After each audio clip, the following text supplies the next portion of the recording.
अस्सलाम वालेकुम दोस्तों, कैसे हैं? खैरियत से हैं? अच्छा, आज हम आपसे बात करना चाहते हैं कि ये जो मामला चल रहे हैं ईरान और अमेरिका के मामला जो चल रहे हैं, इस पे आज हम गुफ्तगू करते हैं कि पहले जंगबंदी 2 हफ्ते की हुई, फिर दोबारा बैठने की बात हुई तो उसमें अमेरिका ने ज़ाहिर ईरान नहीं आया तो अमेरिका ने ये कहा कि हम जो है इनकी तजवीज़ आने तक जो है इसको मज़ीद एक्सटेंड कर रहे हैं। हत्ता कि ईरान ने नहीं कहा, वो तो शामिल ही नहीं थे इसमें, तो इन्होंने नहीं थे तो वो क्या उसकी जंगबंदी को आगे बढ़ाते या कुछ करते। तो उनकी तरफ से तो जंगबंदी एक्सटेंड हुई नहीं है बेसिकली ईरान की तरफ से, लेकिन इनकी तरफ से जो है डोनाल्ड ट्रंप की तरफ से ये हो गया कि इसको एक्सटेंड कर दो। अच्छा, इसमें एक बड़ा ज़बरदस्त किस्म का एक पॉइंट है जिसको आप ज़रा नोट करें कि भाई ईरान की तजवीज़ आने तक हम इसको एक्सटेंड कर रहे हैं जंगबंदी को। तो इसका मकसद ये है कि अमेरिका जो है वो जंग नहीं चाहता, पहली चीज़। दूसरी चीज़ ये है कि ईरान क्या चाहता है, क्योंकि देखें भाई वो तो शामिल थे नहीं इसके अंदर, इसको एक्सटेंड करने में। उन्होंने तो भाई शामिल है ही नहीं ना, वरना वो क्या पहली वाली जो जंगबंदी थी वो दोनों तरफ से थी। ये वाली जंगबंदी जो है सिर्फ डोनाल्ड ट्रंप की तरफ से, इनकी तरफ से। तो वही ये था कि ईरान चाहता तो हमला करना चाहिए था ईरान को, लेकिन नहीं, ईरान ने भी ऐसा नहीं किया, बल्कि उनका जो बेसिकली शुरू से एक चीज रही है वो उसी पे कायम रहे। उन्होंने कहा कि अगर ये हमारी आंख निकालेंगे तो हम भी इनकी आंख निकालेंगे, अगर ये हमारे जहाजों पे हमला करेंगे तो हम भी इनके जहाजों पे हमला करेंगे, जैसा ये करेंगे वैसा वो करेंगे। यहां तक जो है बात पहुंची है। अच्छा, अब इसमें ट्रंप साहब ने जो इसमें क्या कहा है कि इनकी तजवीज पेश ना आने तक जो है वो हम इसको एक्सटेंड कर रहे हैं, और उन्हें साथ साथ एक और बयान दाग दिया है कि वो कह रहे हैं कि ईरान की हुकूमत बिखरी हुई है, इन्हें मजीद वक्त चाहिए।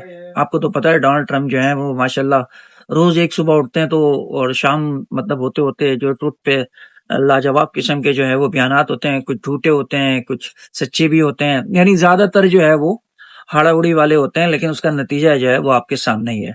तो एक तो चीज ये, तीसरी बात इसमें यह है कि ईरान मुज़ाकरात में आने से इनकार क्यों किया है। ईरान ने कहा है कि वो धमकी और जोर के साथ मुज़ाकरात नहीं करे। ईरानी वज़ीर ख़ारजा के तर्जुमान ने कहा अमेरिका पैगामात बहुत ज्यादा जो है वो आगे पीछे हैं, नाकाबिले कबूल इक़दाम हो रहे हैं, जिससे मुराद अब्राहम की नाकाबंदी थी। लेकिन गौर करें, ईरान भी मुज़ाकरात के दरवाजे बंद नहीं कर रहा है, बस शर्त लगा रहा है क्योंकि वो भी जंग नहीं चाहता।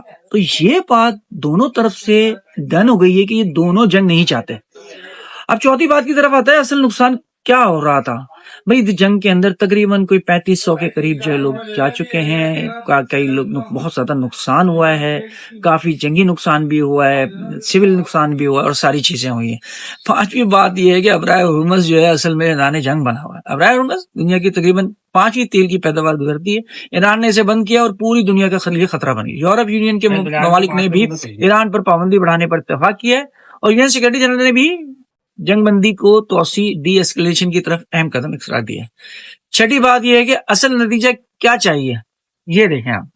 एक ने जंगबंदी का ऐलान किया, दूसरा आया नहीं, लेकिन बड़े हमले भी नहीं किए। ईरानी सदर ने कहा ईरान मुज़ाकरात का खैर करता है, लेकिन नाकाबंदी धमकियां असल रुकावट है। यानी दोनों जानते हैं कि जंग बढ़ाना किसी के हक में नहीं, लेकिन दोनों अपने मुताबिक पर डटे हुए हैं। अमेरिका ही चाहता है कि ईरान का न्यूक्लियर प्रोग्राम खत्म हो, हुर्मुज़ खुले, ईरानी मिसाइल महदूद हो। ईरान चाहता है हमले बंद हो, नाकाबंदी खत्म हो और पाबंदियां उठें।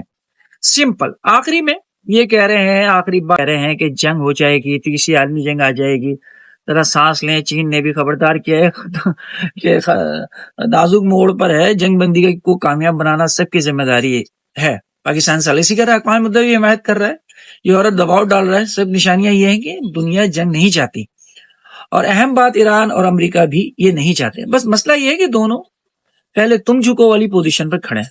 तो दोस्तों, अगर वीडियो समझ में आई है और आपको थोड़ा सा इसमें से कुछ मिल रहा है तो शेयर जरूर करिएगा इसको और लाइक भी कर दिएगा। बहुत बहुत